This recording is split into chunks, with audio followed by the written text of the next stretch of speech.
Last week in Nigeria, a church building collapsed in Uyo, that is in Akwa Ibom. NEMA said 6 people died. Nigerian police said 27 people died. The medical director of a hospital told the Associated Press that 160 people died. Photojournalists said that they counted more than 100 people. And eyewitnesses said more than 200 people died. Don't worry, I'll come back to casualties later. But what is wrong with us in Nigeria? Really, why is it that we don't value human lives? Even in churches. The pastor received a stop work order in 2014.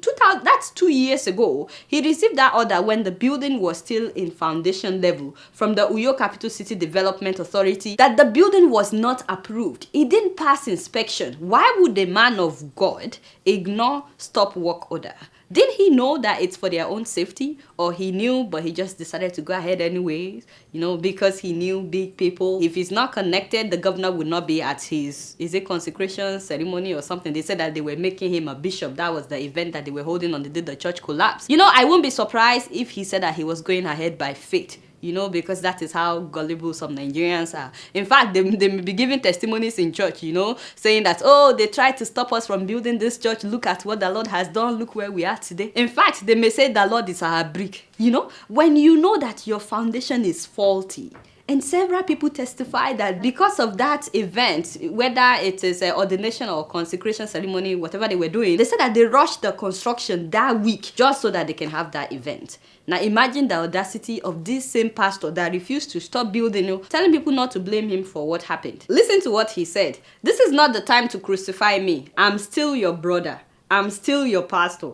Once I'm out of my hospital bed, I will come on air and we will pray together." You see what I'm saying? Honestly, something is fundamentally wrong somewhere. If not that Nigerians worship their men of God, their pastors, their general overseers, forget that this man is a pastor. Imagine if somebody went ahead with the construction of a building, knowing that it is not safe and about 200 people died. How do you think Nigerians will react? "I'm still your pastor? Are you kidding me?" Is this what this man should be saying? What happened to taking full responsibility for what happened? He's telling people that he will go on air so they can pray together. You know, unless this prayer will bring back all the fathers that were killed that day, all the mothers that were killed that day, all the children that, I am not interested in that kind of prayer. Some children are now orphans. Who's going to take care of them? Some newly married people are now widows. Who's going to take care of their spouses? Hundreds of people have sustained lifelong injuries. Some people may never walk again because of the injury that they sustained from that accident. Some of those who died were breadwinners in their families. Who's going to take care of their family members? And all because of what? Just so that we can say that we built a mega church? Nigerians need to start taking responsibilities for their own mistakes, starting with the house of God.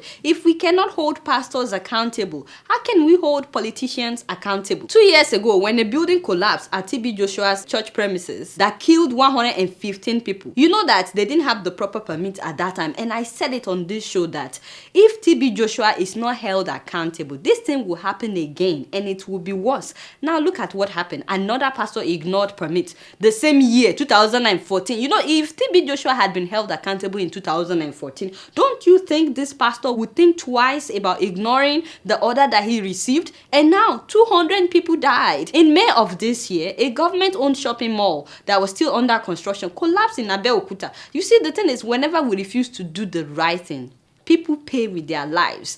And we can't continue like this. I don't care whether man of God or man of flesh, whoever you are, you need to start taking responsibility. It is very common for us to bribe inspectors so that they won't insist on proper building permits in Nigeria. Just telling people you will go on air to pray with them. Like, are you kidding me? Meanwhile, Nigerian government continues to downplay casualties. I don't know why. I don't understand. Since I was a little girl, if 10 people die in an accident, they will say 2 people. What do you get from that? Telling us that only 27 people died in Uyo. You should be ashamed of yourself. There's nothing wrong with being honest. People actually appreciate you for being honest. I was hoping by now you would know that we don't rely on NTA. This is the age of social media. Eyewitnesses, they can put out the actual death casualties. So what do you get from lying to us? To all those who lost their loved ones, please accept our condolences. I can't even imagine what you guys are going through. May their souls rest in perfect peace. You guys don't know much. Guess what? I'm just keeping it real.